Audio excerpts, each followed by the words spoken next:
Tere tulemast tänasele webinarile. Kell on 1 tiksunud ja mul on väga hea meel, et te olete tulnud kuulama siis teemat, mis puudutab virtuaalassistente ja nendega koostöö tegemist. Ma olen lihtsalt ettevõtjatega vesteldes näinud seda, et ettevõtjad ei tea sellisest võimalusest ja neile jääb natukene arusaamatuks, kes üldse on virtuaalne assistent ja kuidas ta saaks siis ettevõtjaid aidata. Ja seetõttu ma mõtlesin, ma teen sellise väikese webinari, mis võib-olla annab natukene mõtteid edasi ja pärast seda webinari võib-olla saad oma ettevõtte siseselt ümber vaadata need asjad, mida sa võib-olla ei peaks ise tegema. Ma salvestan selle ja saadan kõigile osalejatele ka salvestuslingi. Kui teil tekib küsimusi jooksvalt, andke chatis märku. Ma võtan need küsimused lõpupoole ette, sest äkki sinu küsimusele juba tuleb siin esitluse ja vestluse käigus vastus. Ja kui ei tule, siis ma saan kenasti chatist need küsimused kätte ning vastan neile. Ja järelvaatamine on avatud siis kuni 16. novembri kella 8-ni. Nii et hakkame siit vaikselt siis minema. Ma jagan teile ka slaide, et siis te saate samal ajal jälgida.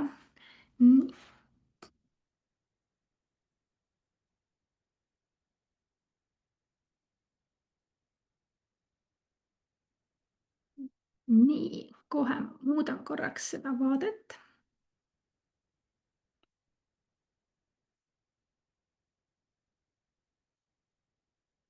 Nii, nüüd on teil kenasti pilt ees olemas, ehk et kuidas siis virtuaalne assistent saab olla sinu kui ettevõtja nutikas abiline. Enne kui ma alustan, siis lühidalt iseendast, et kes ma üldse olen ja miks ma võin sellel teemal üldse rääkida. Olen siis Õnnela Seinamets ja mul on 17 aastat kogemust kohtuistungi vanemsekretärina, mis siis endas hõlmas seda, et ma olin ka tiimijuht, delegeerija ja sisekoolitaja. Virtuaalassistendi ametiga puutusin kokku esimest korda 2023, kui ma otsisin lisatöövõimalust ja hakkasingi siis virtuaalassistendi teenust pakkuma. Ja üsna kiiresti liikusin ma tegelikult sealt edasi ka virtuaalassistentide koolitaja ja mentoriks ja alates 2024 november siis olen päriselt koolitaja ja mentor virtuaalassistentidele ning Event Assistance OÜ juhatuse liige, ehk siis ka see aasta oleme pööranud rohkem oma pilgud just ettevõtjate poole, et seda teadmist rohkem teieni tuua, et selline võimalus üldse on olemas. Ja samamoodi olen ma ise ka ettevõtja, kes kasutab virtuaalassistendi teenust ning kuna ma alustasin virtuaalassistendina ja mul olid ka kliendid, siis mul on väga hea rääkidagi justkui kahe tooli pealt, ehk siis kahte vaatenurka saan teile esitada. Ja ehk siis hakkame minema. Kuidas teile endale tundub selline asi, et tunde on päevas väga vähe, aga tööülesandeid on meeletult palju ja kogu aeg on selline tunne, et peaks kõik need asjad ise ära tegema, et mitte keegi teine ei saa teha. Võtame näiteks, kui sa oled turismitalupidaja, siis seal on sul tööülesandeid kindlasti meilidele vastamisest, broneeringud, erinevad kirjavahetused, majutused on vaja korras hoida, külalised on vaja vastu võtta ja nii edasi ja nii edasi ja nii edasi. Et kõik see justkui tundub, et sa peadki üksi tegema. Ja siin tegelikkuses tulebki mängu virtuaalne assistent, kes aitab sul seda aega juurde osta. Ehk et sa ei pea neid asju üksinda tegema. Et sa saad ikkagi hoida oma fookust sellel, mis kõige rohkem sinu ettevõttes raha sisse toob. Ja see, et meil justkui aega jääb puudu, ei tähenda seda, et me töötaksime vähe, kindlasti me töötame ikka väga palju, lausa 24/7, aga me pigem võib-olla töötame valede asjade kallal. Ehk nagu ma ütlesin, me ei pea kõiki asju ise tegema. Ja virtuaalne assistent ei tee sinu tööpäeva pikemaks, ta pigem ongi see inimene sinuga koostööd tehes, kes aitabki vabastada seda aega just nendest ülesannetest, kus ei pea olema sinu käsi sees, kus sa ei pea tegelema võib-olla meilidele vastamisega, broneeringute haldamisega, mingite kujunduste tegemisega, vaid sina saad keskendudagi müügile, klientidele, mõelda võib-olla välja, millised on sinu ettevõtte järgmised strateegiad, et ettevõte saaks kasvada.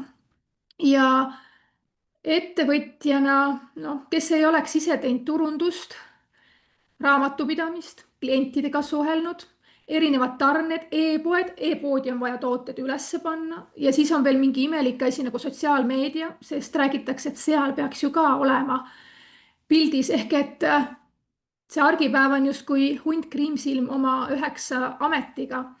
Ja nagu ma ka näite juba tõin turismitalu perenaise kohta, et siis tekibki küsimus, millal on see aeg kõigi nende asjadega tegeleda, öötundide arvelt, pere arvelt.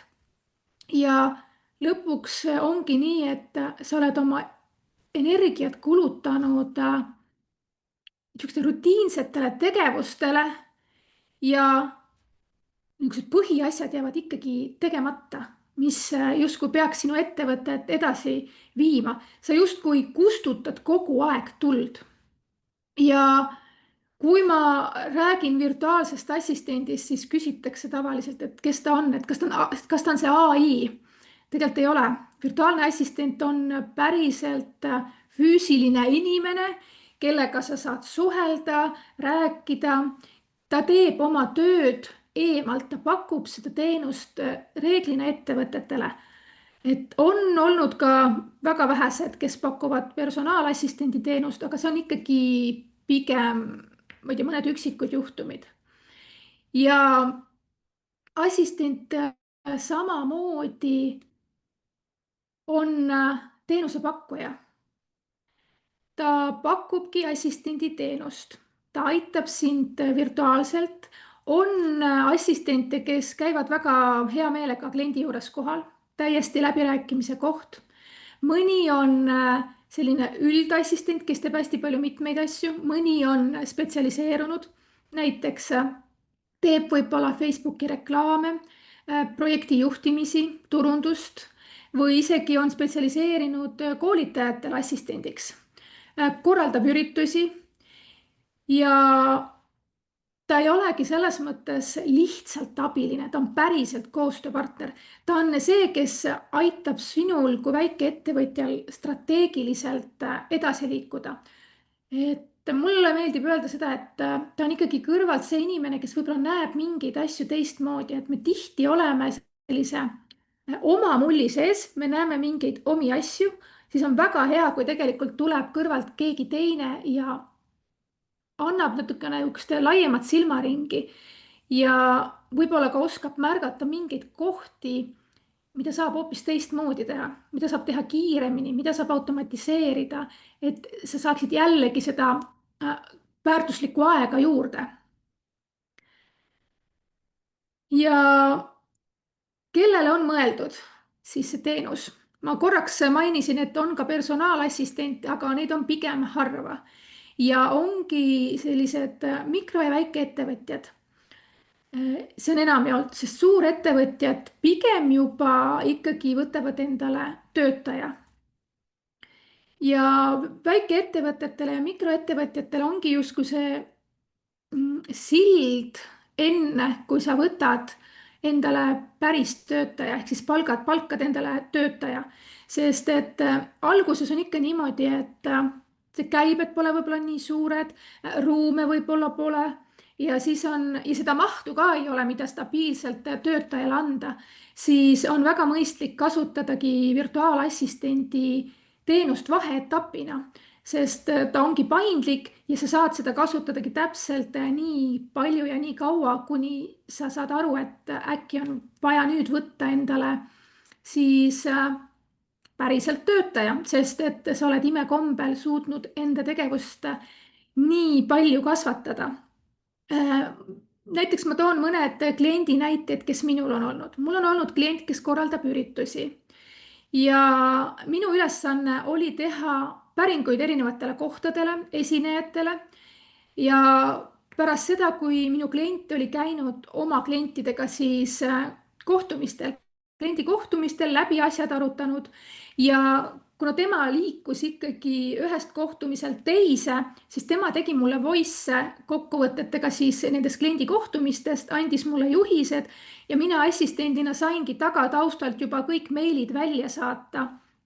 Sest tema oleks pidanud vastasel juhul tegema seda õhtul, kui tal on need kohtumised kõik läbi olnud. Või siis näiteks on mul olnud koolituspartner, kelle puhul ma tegin Töötukassaga koostööd. Ta oli lihtsalt koolituspartner Töötukassale ja minu ülesanneks oligi hallata kogu seda poolt, mis puudutab Töötukassa kaudu tulevaid õpilasi. Kõik need taotluste esitamised, arvete esitamised, osavõtulehtede kontrollid. Ehk jällegi selline ülesanne, mida saab väga hästi teha virtuaalassistent, aga ei pea tegema koolitaja. Või siis praegugi mul veel väikse kohaga iluteenindajast klient, kus ma aitan tal erinevaid süsteeme sisse seada. Tema iluteenindusplatvormil siis kannete tegemisega vahel arveid esitada. Ehk et neid asju, kus virtuaalne assistent tegelikult saab aidata, on väga erinevaid.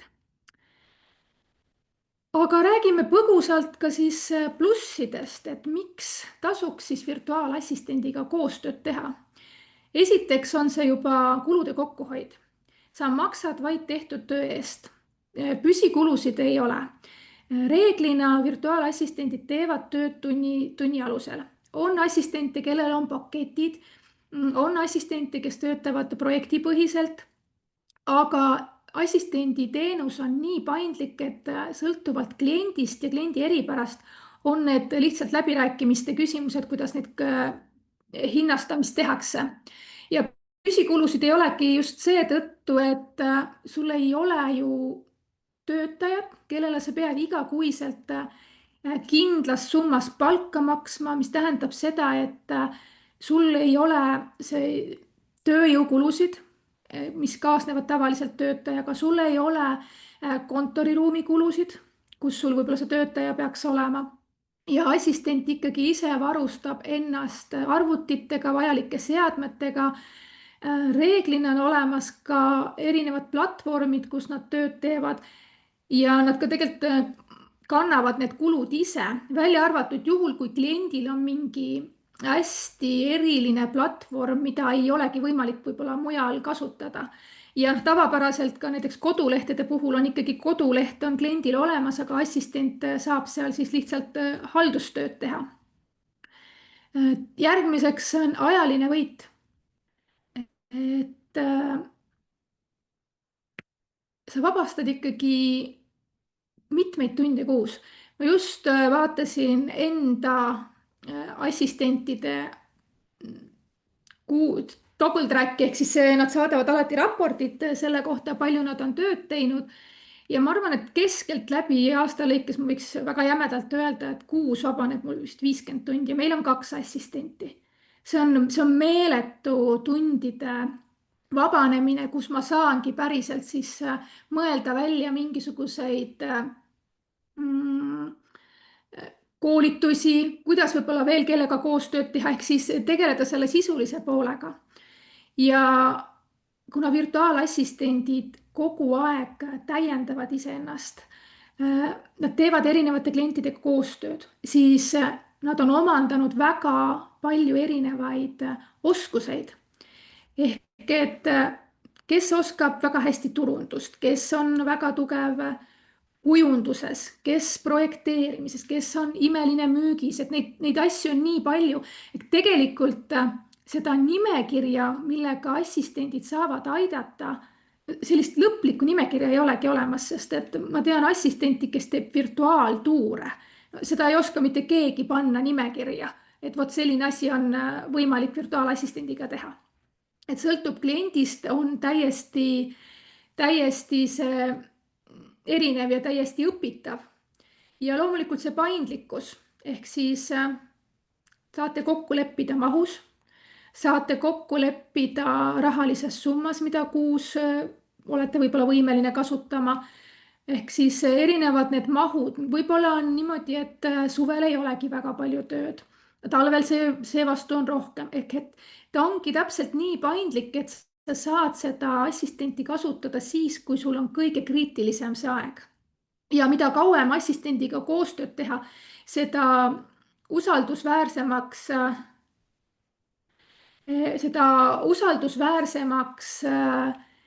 see suhe muutub ja on hästi palju olnud neid olukordi, kus antakse üha rohkem asju assistendile üle. Et noh, see on see koht, et kõigi asjadega ei pea tegema ja ma saan aru, et siin võib-olla on see, et aga see maksab raha. Loomulikult maksab raha, aga kui sa nüüd mõtled selle peale, et palju sinu tunnihinne on? Kui ma käisin Tartus ettevõtluse nädal rääkimas ja küsisin sealt ka, et no palju siis teie tunnihinne oleks, öeldi, et mul ei olegi tunnihinnet, aga tegelikult ju on. Et isegi kui ma teen oma ettevõttes asja tasuta ja ma lähen võib-olla kuhugile esinema, siis mul on ikkagi mingisugune tunnihinne ja kui sinu tunnihinne on 3 korda suurem võib-olla kui sisseostetaval assistenditeenusel, siis tegelikult paneb mõtlema, et kas ma pusin selle kodulehe kallal või panen neid tooteid e-poodi ise üles 3 tundi. No näiteks võtame seal keskeltläbi mingi 100 eurot tund, oleks nagu 300 eurot kadu. Või ma võtan assistendi, kellel on seal tunnihinne vahemikus on, et täna 20 kuni 35 eurot tund.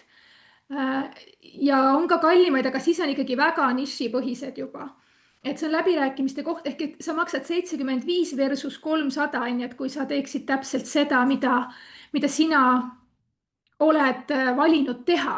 Sa ei ole valinud ettevõtet alustades teha seda, et ma vastan iga päev võib-olla rutiinsetele kirjadele, tegelen mingisuguste tulekahjude kustutamisega samal ajal, kui ma võiksin midagi muud teha. No võtame näiteks käsitöölise näite. Et selle asemel, et võib-olla e-poodi täidab, ta hea meelega kooks oma järgmisi asju valmis.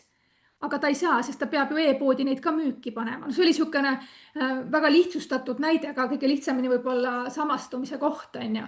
Või et mõtlen veelgi, et no täna on, eks ole, AI teema on ju, et kui mulle meeldib väga see AI, siis selle asemel, et ise võib-olla seal mingisuguseid raamatupidamisarveid sisestada, ma ei tea, klientidega kokkuleppeid teha, ma saangi käia võib-olla seda AI-d iseenda jaoks rohkem selgeks teha ja minna ka teisi koolitama. Ehk hoopis see koht on jälle teises kohas.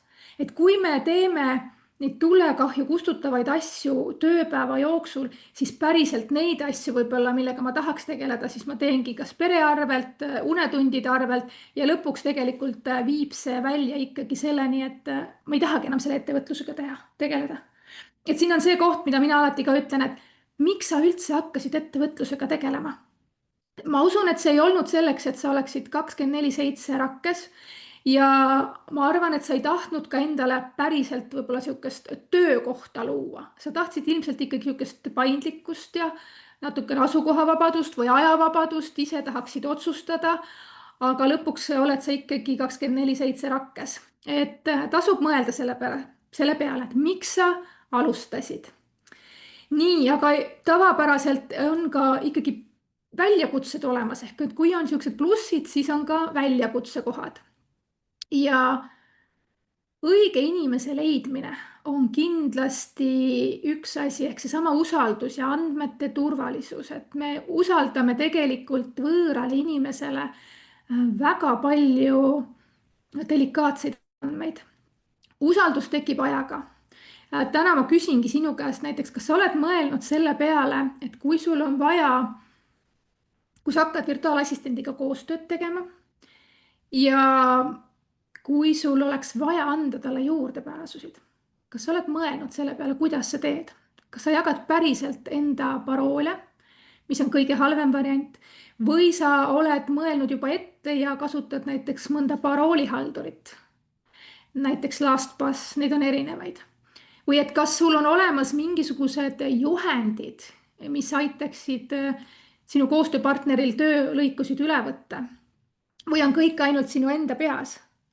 Et kuni me hoiame kõik asjad ainult enda peas, siis ongi see delegeerimine väga keeruline. et, et need on need kohad, mida sa saad tegelikult läbi mõelda. Siis loomulikult kommunikatsioon, see on kõige alus. Kui sa annad tööülesande, mis ei ole selge, on ebamäärane, siis see tulemus ei pruugi sind üldse rahuldada. Siis millised kokkulepped te koostöö alguses kokku lepite, kuidas te suhtlete, mis kanaleid pidi te suhtlete, kui tekib mingi probleem, kuidas neid probleeme lahendate. Et see on kõige olulisem asi. Minu meelest hästi oluline on luua koostöös selline turvaline ruum, et kui kumb pool eksib või läheb natukene midagi nihu, et siis oleks turvaline tulla üksteisele rääkida sellest probleemist ja mitte jääda kinni niivõrd sellesse probleemi, vaid selles, et kuidas edaspidi seda ei juhtuks, et mis on need sammud, kuidas me saame edasi liikuda. Siis on kvaliteedi erinevused, sest virtuaalassistentide oskused ja kogemused on väga erineval tasemel.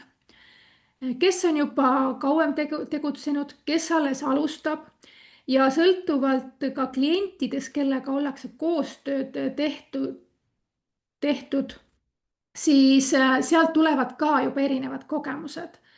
Et see tuleb ikkagi kuidagi aja jooksul või sisetunde järgi. Sa saad nagu aru, kellega sa koostööd tahaksid teha. Ja loomulikult kõiki nende riskide vähendamist aitab maandada lepingute sõlmimine, kas või konfidentsiaalsuslepingud olenevalt valdkonnast. Sul on võimalik teha prooviperioodid. Minul oli ühe kliendiga niimoodi, et tegin vist äkki 40 tundi temaga alguses koostööd odavama hinnaga, sest kliendil endal puudus aimdus, palju tal üldse tuleb mulle neid tunde anda, palju tal on neid tunde mulle anda ja kuidas meie töö üldse sujub ja kas mulle meeldib üldse see töö, mida ta mulle pakkus, et kas ma tahan sellega tegeleda. Et see selline prooviperiood, ma ei propageeri seda, et teeme nüüd mingi tasuta prooviperioodi, kindlasti mitte. On assistenti, kes tulevad väga hea meelega praktikale, et endale portfooliot kasvatada ehk kogemust saada, aga ka praktikal peavad olema mingisugused lõpptähtajad. Ei saa olla niimoodi, et aasta aega tehakse praktikat, sest et kui ka sina ettevõtjana alustasid, siis sa ei hakanud seda tegema selleks, et tasuta tööd teha. Siis nagu ma ka juba korduvalt olen öelnud, algus võibki olla veidike konarlik, aga see koostöö paraneb iga kuuga. See on see, et kas sul on olemas tahe natukene võib-olla alguses juhendada, sest selge on see, et me tegutseme väga erinevates valdkondades ehk et me ei saa eeldada, et kõik teavad kõike. Meie asi on tegelikult seda algusest natuke toetada ja siis saab juba rohkem seda vabadust anda. Et küsimus ongi, et kas sa oled valmis kõigeks selleks. Miks siis siiani ei ole võib-olla alustatud koostööd? Kõige sagedasem asi on tegelikult hirm delegeerimise eest. Tundub, et keegi teine ei tee asju nii hästi kui sina ise või mina ise. Mina küll tean, mul läheb ju palju kiiremini. Mul selle seletamisega läheb hoopis rohkem aega. Samas seletad ühe korra ära ja järgmisel korral ei olegi enam vaja seda ja juba assistent oskab väga hästi seda teha. Ja vastutuse äraandmine. Ja kui sa ei õpi tegelikult vastutust ära andma, siis see ongi see oht, et kus su ettevõte tegelikult ei saa kasvada. Ja sa oledki oma ettevõtte pudelikael. Ja vastutuse puhul ma isegi mõtlen, et sa tegelikult ei delegeeri mingeid ülesandeid assistendile, vaid sa annadki ära vastutuse.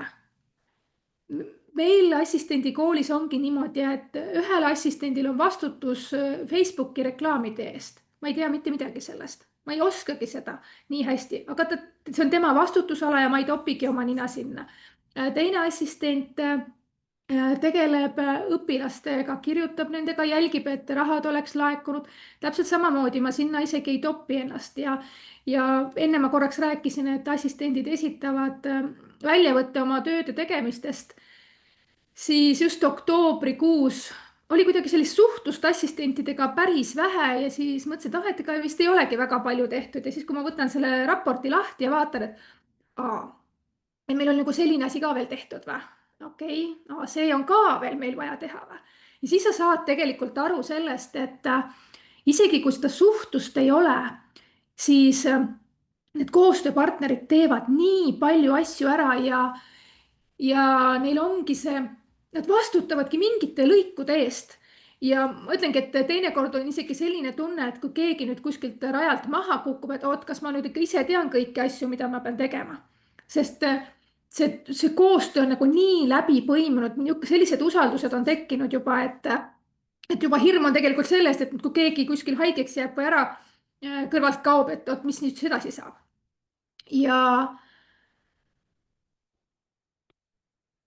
Ja küsimus ongi selles, et kas sa tahad oma ettevõtet kasvatada või sa ei taha.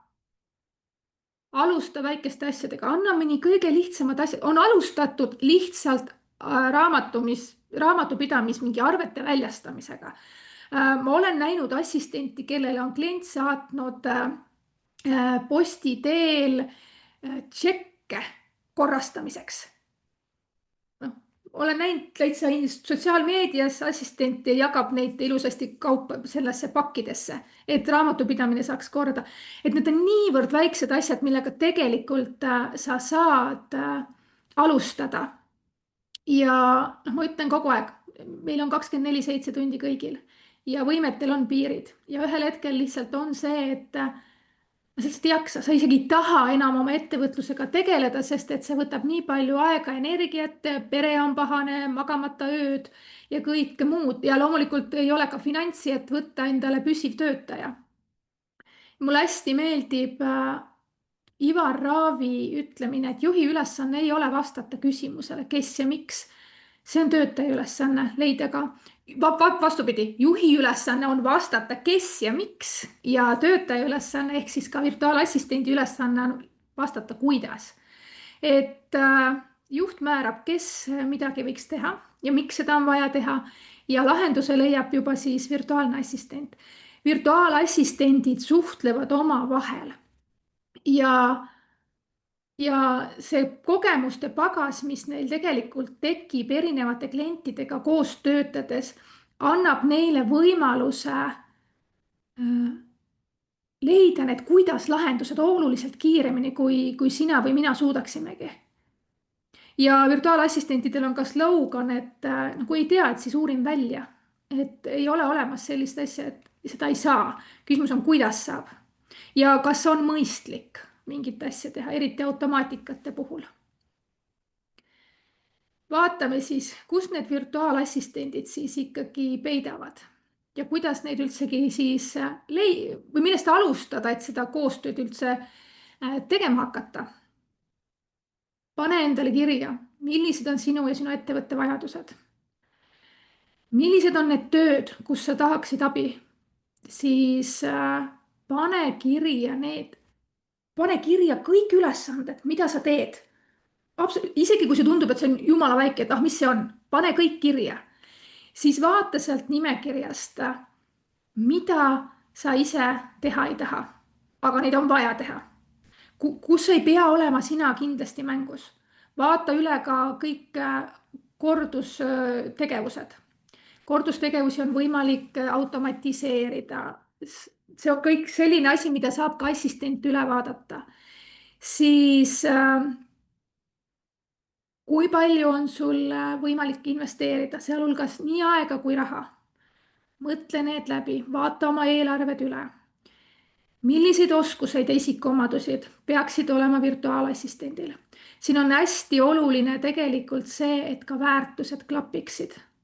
sest sa tahad ikkagi teha tööd inimesega, kellega teie maailmavaated klapivad, kes võib-olla annab sulle ruumi siis, kui on vaja ruumi, aga siukselt peenelt ja siukselt mitte väga torkivalt torgib ikka, kui on mingid asjad vaja ära teha. Mul oli üks vestlus just hiljaaegu ühe ettevõtjaga, kes ütles, et ta jätabki kõik asjad viimasele minutile ja tal peabki olema assistent, kes on nagu kiirreageerija. Või on see assistent piisavalt nutikas ja ütleb kliendile oluliselt varasema tähtaja, millal kliendilt on vaja neid infot saada. Et see on niisugune natuke diplomaatiline töö ka, et kui klient ongi selline, kes jätab viimasele minutile, siis assistendi asi oleks välja mõelda, et kuidas tal endal ei tekiks stressi, et mismoodi ta saaks kliendi nii kaugele, et tema saaks materjali kätte, et assistent siis saaks ise oma tööd tegema hakata. Et see oli hästi huvitav lähenemine, et assistent äkki näksab läbi selle, et kui ma annan ikkagi varasema tähtaja, siis ma saan ju endale ikkagi mingi puhvri tekitada. See oli hästi äge. Millistel tööaegadel ja millises mahus sa assistenti vajad? Väga paljud assistendid teevad seda lisatööna, mis tähendab, et nad ei pruugi olemas olla 8–5. Nad võivad olla õhtuti, nädalavahetusel. Paljud teevad seda väikeste laste kõrval, mis ongi see, et see amet on paindlik. Et mõtlen, et täpselt läbi. Mina, kui alustasin virtuaalassistendina, töötasin ka palgatööl 8–5 ja ma päriselt vaatasingi endale kliendid, kellel ei olnud oluline see, et ma oleksin neile kohe kättesaadav ja ma ei oleks pidanud kindlatel kellaaegadel kuskil olema. Ehk meie suhtlus oligi niimoodi, et nemad võib-olla kirjutasid mulle tööpäeva jooksul asjad ära. Mina vastasin siis sel hetkel, kui ma sain, või siis õhtul. Et see on hästi oluline koht, mis enda jaoks läbi mõelda, et see võib olla see koht, kus tekivad hiljem võib-olla konfliktid, kui te ei ole läbi rääkinud neid asju. Millised suhtluskanalid ja kui tihti on kasutatud WhatsAppi, Messengeri, meile. Kõik on jälle selles, et kuidas sulle endale meeldib suhelda. Paljud Messengeri võib-olla ei taha kasutada, et seal on nagu eravestlused ka, et siis kuidagi kaob ära see piir töö ja eraelu vahel. Et minul on nii ja naa, minul on WhatsAppi kliente, mul on Messengeri kliente. Ja hästi palju kliente teevad ka voice lihtsalt, kuna nende töö on selline, näiteks sama iluteenindajagi, kes mul on, tema ülesanne on ju oma kliente teenindada, siis ta ei saa mulle kogu aeg trükkida, samas on tal võimalik kiiresti seal klientide vahepeal mulle voice'iga ülesanded ära anda ja ma saan edasi toimetada. Ja meil ongi kokkulepe, et tema voice'ib mulle ja mina kirjutan talle vastu, sest ta saab teksti lugeda, voice'i kuulata ta ei saa samal ajal. Ehk et mõelge need läbi ja seesama, et kas on ikkagi virtuaalassistendi teenust vaja või pigem on su töömaht juba selline, mis annaks võimaluse ka päris töölepinguga töötaja endale võtta. Nii, ja kust nad peidavad siis ennast? Küsi tuttavatelt soovitusi. Juba hakkab ikkagi olema ka neid inimesi, kes on teinud koostööd virtuaalassistendiga. Räägi oma tuttavatele, postita võib-olla omaenda lehele. Tartus ettevõtlusnädalal ütles üks kuulaja, et on postitanud, tulemust ei ole, lihtsalt upub postkast kirjade alla ära. Nii on ja siin on hästi oluline tegelikult see, et sa mõtled seda postitust tehes läbi. Kas sul on kõik olulised asjad seal kirjas? Kui sul on väga pealiskaudne postitus, et ma otsin virtuaalassistenti, siis usu mind, pärast seda postitust ma arvan, et sa ei taha neid virtuaalassistente, sest tulevad erinevad täiendavad küsimused, küll Messengeri, võib-olla oled sa jätnud meili aadressi ja see maht nende küsimustele vastamisega tegelemiseks on nii suur, et sa enam ei taha seda. Et mõtle läbi, kui sa kuskil kanalites oma kuulutust jagad. Tee võib-olla kellelegi otsepakkumine, kui sa oled märganud kedagi, kes sulle silma on jäänud, kirjuta talle, küsi, et kas ta teeb selliseid asju ka, et sul oleks võib-olla abi vaja. Eesti virtuaalsed assistendid Facebooki grupp. Sinna saab ilusasti ligi, seal on ka assistendid ise üleval, kes kuulutab ja sealt saab kenasti ka jätta kuulutuse ja virtuaalassistendid saavad sinuga ühendust võtta. Et jällegi rõhutan, oluline on see, et milline see kuulutus välja näeb. Sellest juba sõltub see, et kui palju sa neid tagasisidesid hakkad saama. Ma olen näinud kuulutusi, mis tegelikult on väga hästi tehtud ja paari tunni pärast on kandideerimine ära lõpetatud, et kuna on tulnud lausa 100 või rohkemgi kandidaati ja nende läbitöötamine võtab meeletu aja. Siis võib-olla teenuseampsud.ee on ka selline koht, kus sa saad kenasti võib-olla katsetada neid ampsusid, sest sinna on ka paljud virtuaalassistendid pannud üles oma tööampse ja tihti ongi niimoodi, et sa teed võib-olla väikese tööampsu ja teil koostöö sujub ja te saate sealt edasi arendada. Ja assistendikooli lehel on ka olemas virtuaalassistentide andmebaas ja see aasta oleme loonud ka värbamispaketid ettevõtjatele, kes ei taha siis ise tegeleda selle värbamisprotseduuriga. Meil on seal 2 paketti, üks on siis selline, mis toobki päriselt 5 lõplikku kandidaati ettevõtjani, kelle hulgas siis tehakse ka valikud. Ja on üks pakett, kus me aitame siis koostööpartneriga välja selgitadagi täpselt, mida teil vaja on. Ja aitame ka sõnastada kuulutuse ja isegi võib-olla teeme ka kujundused, aga siis ise saate te kuulutada ja ise nende kandidaatidega tegeleda. Nii. Koostöökorraldused. Mida peab siis meeles pidama? Virtuaalassistendil on ka teisi kliente. Sa pead arvestama sellega. Ja minu meelest üks hästi oluline asi, mida silmas pidada, on see, et virtuaalne assistent ei ole sinu töötaja, ta on koostööpartner. Et ta ikkagi teeb teiste klientidega koostööd, tal on oma aja, mitte aja arvamine, aja planeerimine. Ehk et kui mul assistent ütleb, et teda homme ei ole, siis ma aktsepteerin seda. Sest tal on oma ettevõte, tema ise juhib oma ettevõtet, tema ise korraldab oma tööaega. Ja kui ta on võtnud minult tööülesanded, siis tema korraldab ka oma tööaega niimoodi, et minu tööülesanded saavad kenasti tehtud. Aga see ei tähenda, et ta peab kella 8-st 5-ni olemas olema. Kindlasti mitte. Ja see ei tähenda ka seda, et alati, kui mina kirjutan, siis ta peab kohe mulle vastama. Kindlasti mitte. Et see ongi see, millega tuleb arvestada, et kas sa oled valmis sellega, et tal on teisi klienti, et ta ei pruugi sulle võib-olla kohe vastata. Siis millised on tema enda kogemused ja oskused, sellest me põgusalt juba ka rääkisime. Siis virtuaalassistendi teenuse kasutamine võib olla ajutine. Ehk sa tunne ära see hetk, kui võib-olla tasub sulle ettevõttesse võtta ikkagi päriselt oma töötaja. Et oli kunagi üks webinar, kus oli ka jälle virtuaalassistentidest juttu ja seal oli kommentaar, et virtuaalassistent tekitab tööd juurde. Esimesena mõeldakse muidugi seda, et koostöö alguses kulubki natuke rohkem aega, sest et on vaja sisse elada, on vaja võib-olla juhendada, on vaja selgitada, kus miski asi asub. Aga seal oli üks hästi tore kommentaar all veel selline, et tekitab küll juurde jah, sest kliente tuleb rohkem. Peabki rohkem tööl hakkama, sest et kliente, keda teenindada, tuleb oluliselt rohkem. Et kas sa oled valmis selleks, et su käibed kasvavad, su maht kasvab. Et vahel on hoopis meil hirm mitte selle ebaõnnestumise eest, aga mis siis, kui meil lähebki päriselt hästi? Siis ma pean hakkama ju 2 korda rohkem siis mingeid tooteid tegema võib-olla näiteks. Et kas oled selleks valmis? Oluline on ka see, et kui ma võtan praegu koolitaja näite niimoodi, võib-olla kõige lihtsam selgitada, et kui assistent pakub teenust 2 koolitajale, kas see on sinu jaoks okei, kui sina ise oled ka koolitaja? Ehk et kas sul on okei, et ta pakub teenust sama valdkonna tegijale? Et see on hästi oluline läbi rääkida.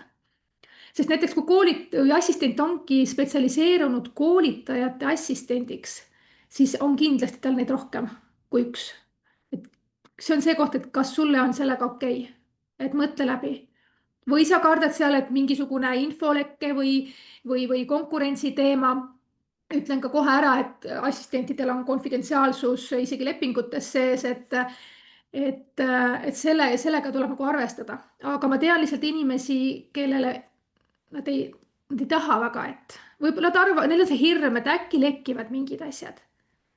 Aga teisest küljest tasub mõelda seda, et seesama assistent võib ju vabalt tulla ja tuua sulle mingi väga ägeda idee või mingisuguse näiteks mingi automaatika luua või mingisuguse kiirema lahenduse tänu sellele, et ta võib-olla on kuskil teise kliendiga seda kogenud ja see väga hästi toimib.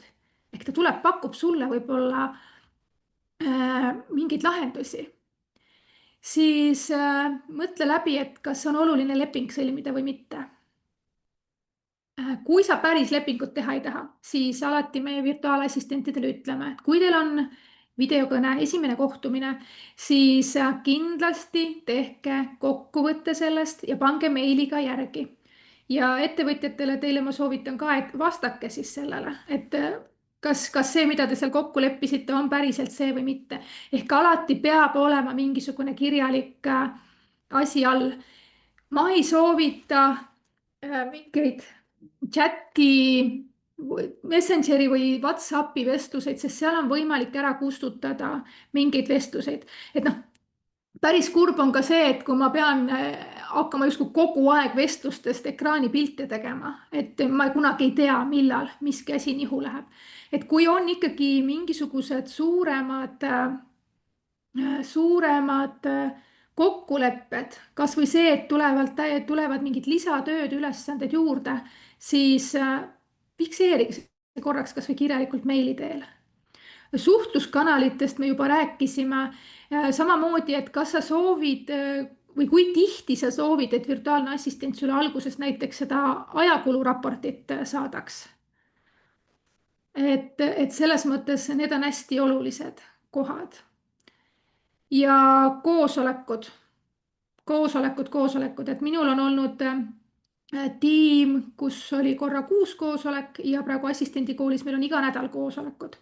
Et see on see koht jälle, kus saab korraks aja maha võtta ja saab vaadata, et me kõik oleme ikkagi ühes infoväljas, et me teame, kuhu me läheme. Ja loomulikult ka tagasiside andmine on hästi oluline ja ole valmis ise ka tagasisidet vastu võtma. Et tagasisidet ei tasuks võtta kriitikana, et ikkagi on see tagasiside selline edasiviiv jõud, ehk kui seal on probleeme, siis kuidas me neid lahendame ja kuidas me edasi liigume. Milliseid tegevusi saab siis delegeerida? Siin on praegu näete ainult mingit käputäis asju, aga sõltuvalt ettevõttest ma räägin, et võivad olla ikka väga-väga erinevad. Võib-olla mõne asja peale ei tulegi, no tavapäraselt ongi need failihaldused, dokumendihaldused, meilihaldused, Facebooki gruppide ja erinevate keskkondade seadistamine, haldamine, koolituste puhul õppeplatvormide seadistamine, jällegi haldamine, sotsiaalmeedia postitused, veebilehel tehtavad muudatused, e-poe haldused, koolitustega seoses olevad tegevused, ettevalmistused, järeltegevused, kohapeal tehniline tugi, erinevad automatsioonid, maandumislehed, reklaamlehed, info kogumised. Mina teen tänaseni mahatrükke, klient saadab helifaili, mina teen mahatrükki. Jah, ma võin öelda, et aga täna on ju erinevad asjad, mis teevad transkriptsioone, teevad küll, aga transkriptsioonid jätavad ka kökk-mökk ja kõik sisse, aga see tekst on vaja kenasti söödavaks teha, nii et postituste ajastamised ja no ma ütlen, nagu ma ühe korra juba välja tõin, oli see virtuaaltuur, no ma ei tule iial selle pealegi. Üks virtuaalne assistent on keskendunud matusebüroodele. Ehk et noh, ka sellistest valdkondades on võimalik leida neid ülesandeid, mida saab assistendile delegeerida. Et tasub lihtsalt mõelda, et mõtle selles mõttes päris laialt ikkagi, et need asjad, kus sa ei pea ise näppupidi sees olema, siis tegelikult neid saab kenasti delegeerida. Veel mõned mõtted siia. Kas sul on vaja ühte või kahte assistenti? Mina olen töötanud tiimides, kus on mitu assistenti ja see ei ole tegelikult kulukam sinu jaoks. Kas sa võtad ühe assistendi ja palud talle, väga lihtne näide ma toon praegu, kujundust teha. Kui mina lähen kliendile kujundust tegema, mulle absoluutselt kujundamine ei meeldi. Ma võin teha seda 3 tundi ja sa maksad mulle 3 tunni eest. Seevastu, kui võtad endale tiimigi assistendi, kes tegelebki kujundustega, kes naudibki neid asju, võib-olla kes naudib Exceli tabelites nokkimist, siis tema ajakulu on oluliselt väiksem.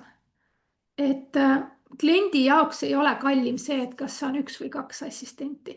Ja minu meelest kõige ägedam selle juures on, kui sul on mitu assistenti. Sa tegelikult võib-olla ei teagi vahel, et probleemid tekivad. Nad lahendavad omavahel selle probleemi ära. Või nad saavad üksteist aidata, kui kellelgi võib-olla töökoormus natuke suuremaks läinud on. Või et ma tean, et mul on endal kogemus, kus oli koolitus kohe-kohe tulemas. Ja siis oli vaja hästi palju andmeid koolituskeskkonda üles panna. Ja siis oligi, et assistendid omavahel suhtlesid, väikene videojuhis, kuidas teha, sai ka see assistent teha, kes üldse kunagi pole seal tagataustal toimetanud. Nii et mõtlemise koht, et kas 1 või mitu assistenti. Juhenditest ma korra juba ka rääkisin, et mõtle oma tegevusi täna tehes. Kas mul on need juhendid kuskil kirjas? Kui sa teed arvutis mingeid asju, pane ekraan salvestama, räägi sinna peale, mida sa teed. Väga lihtne, need on võib-olla paariminutilised juhendid, sa ei pea tegema tunni ajast juhendit, tee erinevatest töölõikudest, näiteks, kuidas meritisse arvet sisestada, väike juhend. Või kui sul on oma mingisugune keskkond, eks ju, kas sa oled läbi mõelnud selle, et kuidas teil süsteemid on? Tihti tegelikult ettevõtjatel ei olegi väga korralikke süsteeme ja siin saabki jälle assistent appi tulla ja ta aitab luua need süsteemid. Kui sul ei ole juhendeid ja assistent hakkab tööle, siis sa saad paluda assistendil tema enda töö käigus need juhendid luua. Et kui sul järgmine kord on juba vaja, siis sul on juhend olemas. Või kui sa pead ise mingit töölõiku tegema, kui assistenti ei ole, siis on väga hea, kui see juhend on olemas ja sa võtad lihtsalt näpuga ajad järge. Mikromanageerimine versus vastutuse äraandmine. Ära käi kontrollimas, usalda selles mõttes, usalda assistenti. Ma olen teinud ka sellise asja, et oli kokkulepe, et assistent teeb kujundused ja siis mina käisin, panin sinna kuupäeva ja siis ootasime pilti aga kui oli ülesanne, et assistent teeb kujundused, siis polnud minu asi minna tegelikult sinna kuupäevi panema või siis, kui pilt tuli, siis ise pilti minna panema. See ei ole. See tähendab seda, et kui sa annad vastutuse ära, siis ära käi kogu aeg kontrollimas. Suhtlusest ma juba rääkisin. Avatud suhtlus. Kas virtuaalassistent julgeb tunnistada sulle, kui ta eksib? Kuidas sina reageerid sellele? Kas sina julged tunnistada, kui sina oled eksinud? Et see on see koht, et mõtle need läbi. Jah, arvesta sellega, et assistent ei ole kogu aeg sul kättesaadav ja koosolekutest ma juba ka rääkisin. Ehk siis virtuaalne assistent minu meelest ei ole kulu, ta on investeering ja just nimelt see aja tagasivõitmine on kõige olulisem. Ja sa saad lihtsalt selle ajaga, mis sul vabaneb, palju rohkemat ära teha. Ja küsimus ongi selles, et kas sa oled valmis kasvama ja rohkem kliente teenindama. Või sa ikkagi tahad 10 küünega ise asju ära teha. Et mõtle selle peale. Ja aitäh kuulamast. Ma vaatasin, et oli küsimus tekkinud ka siia. Kas sellist Zoomi koolitust või webinari, kus räägitakse hinnastamise teemat, et kuidas siis seda hinda määrata ja mille alusel paika panna? Assistendi koolil endal on hinnastamise teema, peaks olema e-poes ka müügil, aga erinevad, minu meelest Katrin Pousiane on teinud koolitusi hinnastes, Margarita Lilienthalil äkki on midagi, aga üldiselt ongi seesama, et kuna assistent, ma nüüd ei tea, kas sa küsid seda assistendi vaatenurgast või ettevõtja vaatenurgast, et kui assistendi vaatenurgast, siis sa panedki paika ju, millised on sinu püsikulud ja kui palju sa tegelikult tahaksid endale siis seda palka maksta, on ju, see sõltub ka sellest, et kas et see sõltub ka sellest, et kas sa teed seda lisatööna või sa teed seda põhitööna. Et see ongi see, et kui tavaliselt on niimoodi, et ikkagi assistent tuleb mingisuguse hinnaga, ütleb oma hinna ja see on siis ka läbirääkimiste koht, on ju. Et kus siis arutada seda. Et võib-olla ma tulen sinu juurde praegu sellega, ütlen, et mul on näiteks 25 eurot tund, on ju, aga kui me vaatame sinu need tööülesanded üle, siis me saame võib-olla hoopis leppida mingis fikshinnas kokku. Minul on üks klient, kellega on kokku lepitud, et maksimaalselt 200 eurot kuus. Ma ei ole siiamaani seda 200 eurot täis saanud. Et siin on ka muidugi see koht, mida ettevõtjad, panen stop share'i maha, mida ettevõtjad võiksid läbi mõelda, on see, et kui sa alguses arvad, et sul on meeletult palju tööd, sest sinu enda jaoks läheb nende tööde tegemisega hästi palju kauem aega, siis assistent, kes tuleb, on kogenum ja ta teeb selle asja kiiremini ära, mis tähendab, et kui sa alguses olid võib-olla mõelnud 100 tundi talle pakkuda kuus, siis äkki seda ei tule täis. Et seda peab ka mõtlema. Ja see on jälle siis see koht, kus te saate assistendiga läbi arvutada ja arutada ja mõelda. Sest assistendi puhul on ikkagi ka see, et virtuaalassistendi amet või teenus iseenesest on selline ebastabiilne. Nii ongi, et mõnel kuul kliendil on rohkem tööd, teisel kuul ei ole üldse või siis mõni kuu lõpetab mõni klient töösuhte, siis ei oleks, ta on ebastabiilne. Ja kui see fiks hind panna näiteks, et nagu minu puhul on 200 eurot kuus, siis ma tegelikult nagu jooksvalt arvestan selle sissetulekuga ja siis on päris kurb, kui seda tegelikult täis ei tule. Ma olen näinud assistentidel ka pakett, et kui sa ostad rohkem tunde, siis tunni hind tuleb ise odavam. Et erinevaid võimalusi on. Et ettevõtjana sa pead vaatama oma need eelarved, asjad üle, et palju sul on seda mahtu. Ja kui sul ongi näiteks kuu summa kokku lepitud ja see maht hakkab justkui täis saama, assistent saab sulle jooksvalt kogu aeg täis teatada seda, et vot nüüd mul hakkab see aeg täis saama, et mis me teeme. Et siis saab need tööülesanded üle vaadata selle pilguga, et kas on midagi, mis saab tõsta järgmisesse kuusse või sa võtad mingid tööülesanded ja teed siis ise ära, et see summa lõhki ei läheks.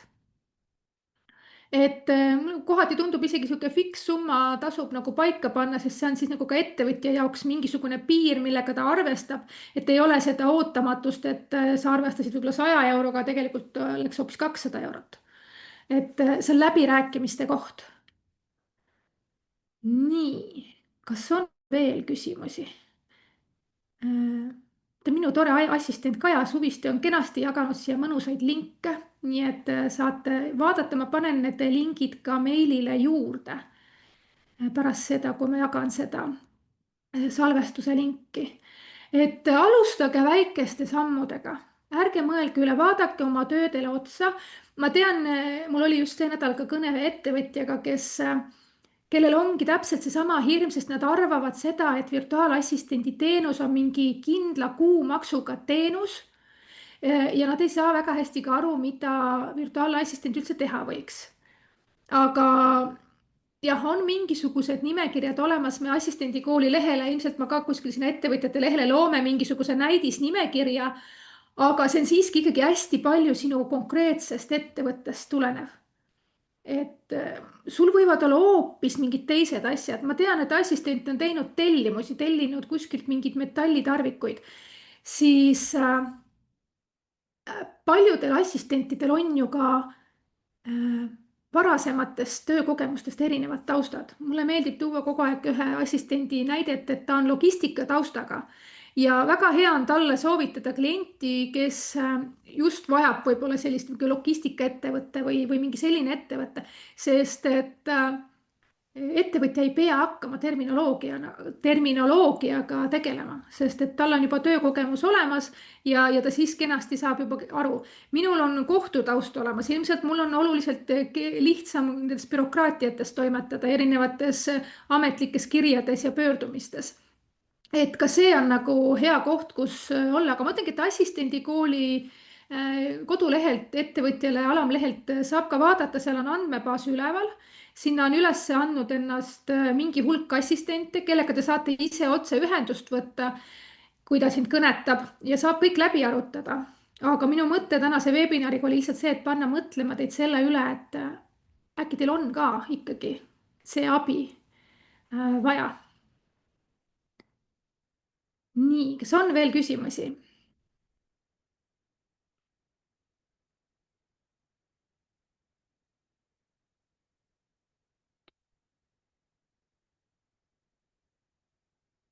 aga kui küsimusi ei ole, siis suur aitäh, et te olite siin kohal.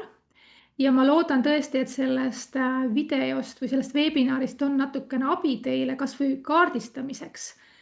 et või rohkem enda ettevõttesse sissevaatamise puhul ja need küsimärgid kirja panna endale ja siis edasi vaadata.